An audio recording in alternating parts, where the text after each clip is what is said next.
Oui, notre invité du matin, c'est Philippe Blaise, premier vice-président de la province Sud et élu les loyalistes au Congrès de la Nouvelle-Calédonie. Bonjour. Bonjour Elisabeth. Merci d'avoir accepté notre invitation. Alors, le Congrès a adopté hier le budget supplémentaire de la Nouvelle-Calédonie. Le groupe Les Loyalistes a voté contre. Vous reprochez au gouvernement de faire preuve d'un attentisme glaçant. En fait, vous estimez qu'il n'a pas pris la mesure de la crise, quoi. Hier, en fait, c'était l'examen de ce qu'on appelle le budget supplémentaire, c'est-à-dire que c'est des rajouts de crédits sur le budget primitif.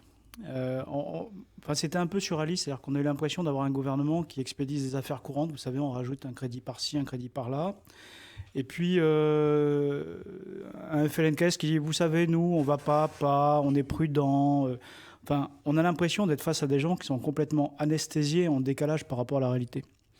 La réalité, c'est que la Calédonie, elle va mal. C'est que la Calédonie, contrairement à plein d'autres pays où il y a eu un rebond économique important après le Covid, ne rebondit pas parce que nous avons un gouvernement indépendantiste qui fait peur aux gens, qui fait peur aux investisseurs.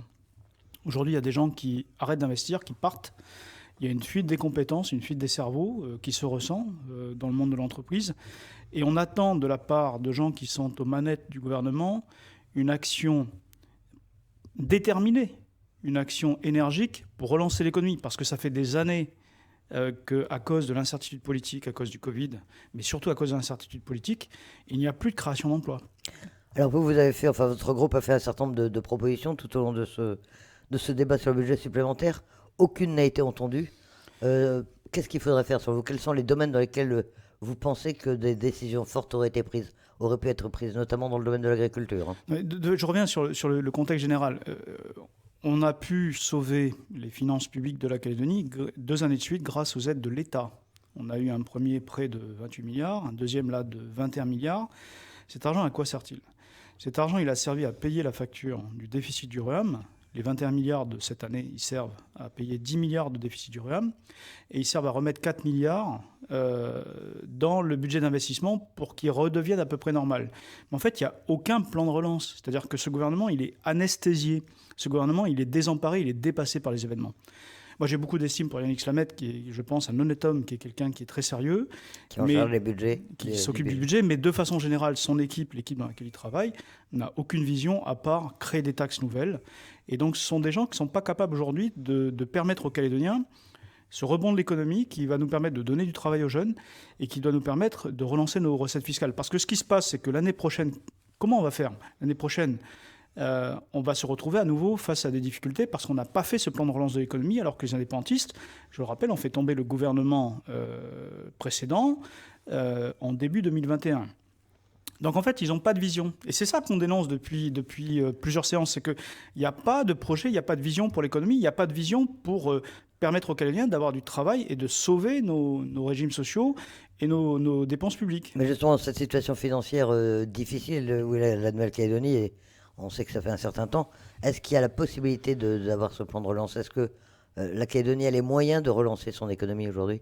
Ben, bien sûr, bien sûr. Parce que, vous savez, la Calédonie, c'est un petit pays, c'est-à-dire que c'est un pays qui est très réactif. C'est-à-dire que demain, s'il y a les bons messages qui sont donnés au monde économique, aux investisseurs, on a des dizaines de milliards de projets qui sont dans les tuyaux, qui attendent en fait les bons messages. Mais vous ne pouvez pas avoir les bons messages quand vous avez un Gilbert Thuénon qui menace d'augmenter la fiscalité, quand vous avez un groupe, l'éveil océanien, qui travaille sur une augmentation des charges sociales. Tout ça, c'est le contraire de ce qu'il faut faire lorsqu'on est en crise économique. En crise économique, il faut dire aux gens, on stabilise la fiscalité, on fait un pacte social, consensuel, négocié avec les partenaires sociaux, et allez-y, investissez, gagnez de l'argent, on va vous aider. Ce qu'on fait aujourd'hui, c'est tout le contraire. C'est-à-dire qu'on envoie des messages racistes, on envoie des messages xénophobes, on envoie des messages où on fait peur au monde économique. Donc moi, je crois que dans l'intérêt général des Calédoniens, il faut que ça s'arrête. Et ça s'arrête comment? Il faut faire tomber le gouvernement, il faut qu'ils écoutent les propositions que vous leur avez faites hier, et manifestement, il n'y a pas eu de dialogue du tout dans l'hémicycle du boulevard Vauban, hein. Oui, il n'y a pas de dialogue. C'est vrai que c'est un dialogue de sourds. Et en fait, moi, ce qui m'a choqué quand on a discuté, par exemple, du monde agricole ou de la situation économique, c'est des propos qui sont vraiment à la limite du racisme et des propos pleins de préjugés, caricaturaux. Et je crois qu'il y a une profonde méconnaissance du fonctionnement économique de la Calédonie. Et c'est inquiétant parce que ça veut dire qu'on est face à des gens qui sont dans une vision dogmatique, idéologique, qui sont un peu dans une forme de revanche contre une partie de la population, celle qui a refusé l'indépendance. Et finalement, ça ne les intéresse pas de savoir si le pays va s'en sortir. Ce qui les intéresse, c'est d'arriver à tout prix à leur projet politique, quelle que soit la facture à payer par les Calédoniens. Alors, qu'est-ce qu'il faut faire ? C'est très simple, hein. Tout le monde connaît la situation. Aujourd'hui, il y a plus vraiment de majorité au Congrès, il y a un camp indépendantiste, un camp loyaliste, et puis il y a au milieu une formation dont on ne sait pas très bien où elle va, qui est l'éveil océanien. Et si aujourd'hui il y a un maintien du gouvernement indépendantiste en place, c'est un choix qui repose entre les mains de l'éveil océanien. Donc c'est l'éveil océanien qui doit faire un choix. Soit il cautionne ce qui se passe aujourd'hui, et puis ils expliqueront pourquoi ils le cautionnent et pourquoi l'Académie va vers de graves difficultés. Soit on en discute et puis ils essaient de voir comment ils peuvent nous aider à arranger la situation. Mais jusqu'à présent, l'éveil océanien, hier notamment, a voté le budget présenté par les indépendantistes, sans discuter. Pour l'instant, il est clair que je pense que son leader, Mila Kulotukumli, reste dans son choix de soutenir le FNKS aujourd'hui aux manettes. Mais moi, je m'interroge parce que, c'est une évidence aujourd'hui qu'il n'y aura pas de troisième prêt magique de l'État. Alors on dit on va demander des subventions, mais il faut être sérieux. La France, à un moment, elle ne va pas payer pour des Calédoniens dont certains se disent indépendantistes, les autres sont autonomistes. Il faut qu'on se prenne en main. Il faut qu'on soit responsable de nos dépenses, responsable de nos recettes fiscales, responsable de notre dépenses publiques. Et ça veut dire que maintenant, il faut que les Calédoniens aient le courage, certes, d'aller chercher quelques nouvelles ressources fiscales, mais raisonnables, discutées, consensuelles, et en échange d'avoir un programme de maîtrise de la dépense publique qui aujourd'hui n'existe pas. C'est-à-dire que quand vous discutez sur la dépense publique, les masses salariales dans les directions du gouvernement, il n'y a aucun engagement de maîtrise ou de réduction de la dépense. Quand vous discutez de la santé, moi je n'arrive pas à voir comment le gouvernement aujourd'hui va maîtriser ou même diminuer la dépense de santé, ce qui est vraiment le nerf de la guerre en matière d'équilibre des dépenses publiques en Calédonie. En matière de maîtrise de dépenses publiques, ça doit passer par quoi selon vous ? Moins de personnel dans la fonction publique, des suppressions de postes ? À la province sud, on a eu à gérer ce problème-là. Et en fait, ce qu'il faut, c'est pas supprimer des postes, mais il y a des gens qu'il ne faut pas remplacer. Et c'est comme ça qu'on arrive petit à petit à avoir des pourcentages de gains. Et vous savez, ça ne tient pas à grand-chose. Il s'agit simplement d'aller gagner 5% sur la masse salariale. C'est ça qui fait la différence entre des finances qui sont en déficit et des finances qui sont équilibrées. Après, il y a la question de la santé qui est vraiment le très gros poste de dépenses publiques. Moi, je le dis, je tire la sonnette d'alarme depuis plusieurs fois, à l'agence sanitaire, en commission. Nous n'avons pas doté la Calédonie des compétences pour pouvoir gérer ces masses colossales d'argent. C'est-à-dire qu'en fait, on a très peu de gens qui font de la statistique, qui font du contrôle de gestion. Ce n'est pas à la hauteur des enjeux. Dans toutes les grandes entreprises, moi je viens du privé, donc je connais bien le sujet, vous avez des bataillons de personnes qui font du suivi, du contrôle de gestion et qui savent où on va. La Calédonie, elle est gérée comme une petite épicerie, alors que c'est vraiment des sommes colossales qui sont en jeu.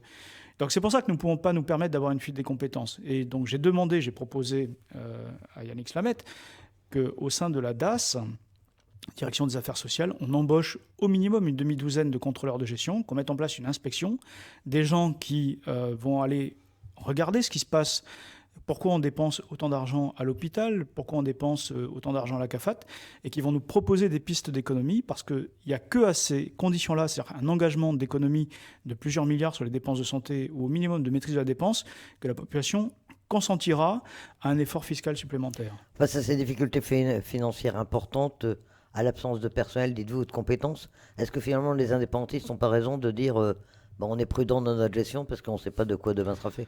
Mais ils ont la prudence du cerf qui est pris dans la lumière du projecteur. En fait, ils sont tétanisés parce que je pense qu'ils croyaient que c'était facile de diriger un pays, mais ils se rendent compte que c'est pas facile, que ça demande de la compétence, que ça demande du travail, que ça demande de maîtriser les mécanismes économiques. Et moi, je le dis, c'est pas être désobligeant de le dire, mais je pense qu'ils sont pas qualifiés aujourd'hui pour diriger la Calédonie. Donc, ce qui se passe, c'est quand même très grave. C'est-à-dire que je ne sais pas si les gens se rendent compte que ça fait 2 ans qu'on est sauvé, qu'on est mis sous morphine grâce à des aides de l'État, qu'on a pu payer les factures grâce à l'argent de la France, mais on n'aura pas un troisième coup. Donc, s'il n'y a pas des réformes courageuses qui sont prises dès maintenant pour faire le nécessaire, et nous ne les voyons pas aujourd'hui dans ce gouvernement FLNKS, la Calédonie ira vers de très graves difficultés, et je ne suis pas certain qu'elle puisse payer les salaires des fonctionnaires. Donc moi, j'appelle les syndicats à bien prendre conscience de la situation, et à nous aider à mettre en place ce plan de sauvetage de notre Nouvelle-Calédonie. Parce que là, c'est un budget supplémentaire, mais bientôt, il va vers le Le budget pour 2023, il va être compliqué, on imagine, à élaborer, à mettre en place? Bah, c'est vrai que le budget supplémentaire, on ne se rend pas bien compte de ce qu'on vote. En fait, ce qui est important, c'est ce qui est entre les lignes. Mais on va avoir le débat d'orientation budgétaire, il y a le compte administratif, le débat d'orientation budgétaire, et puis après, il y a le budget. Et là, on va être face au problème. Et je le dis, le gouvernement n'a rien anticipé. Donc c'est très grave ce qui se passe, parce que ça met en danger, pas que le privé, ça met en danger toute la fonction publique. Ça met en danger notre capacité à payer les salaires des fonctionnaires. Ça met en danger notre capacité à payer notre santé, à permettre qu'on ait les médecins qu'il faut pour que les Cayens ils soient soignés correctement et qu'ils ne meurent pas bêtement comme dans un pays du tiers-monde. Ça met en danger en fait toute la chaîne de cohésion sociale, de protection sociale qui est en Calédonie depuis des décennies. Donc tout ça est très grave. Je ne dis pas que les problèmes sont nés avec le gouvernement indépendantiste. Les problèmes, ils existaient depuis longtemps. Je pense, et là j'ai un discours qui n'est pas partisan, que la question de la santé doit dépasser les clivages entre loyalistes et indépendantistes, parce que c'est une question d'intérêt général qui doit être gérée au gouvernement de la Calédonie. Mais on ne peut pas continuer comme ça à se voiler la face, à endormir les gens avec des discours de prudence qui sont en fait des cache-misères. Il faut maintenant être sérieux, il faut se mettre au travail, et je trouve que le FNKS cache la situation à la population. Donc il faut maintenant un changement politique. Il faut un changement politique au gouvernement. Qui passe par une chute du gouvernement? Je ne vois pas d'autre solution. C'est-à-dire, soit il y a une prise de conscience des indépendantistes et puis ils pratiquent une vraie collégialité. C'est-à-dire qu'ils nous écoutent, ils nous associent aux décisions, mais on voit bien qu'ils sont incapables de le faire. Soit il faut que les Véliocéniens s'interrogent. Quel est leur projet? Est-ce qu'ils travaillent dans l'intérêt général, ou est-ce qu'ils ont une alliance avec des intérêts avec le FNKS? C'est à eux de nous le dire. Et les réponses devront être apportées prochainement, forcément étant donné le calendrier. Philippe Blaise, vice-président de la Province Sud, élu les loyalistes au Congrès. Merci d'avoir accepté notre Merci invitation. Elisabeth.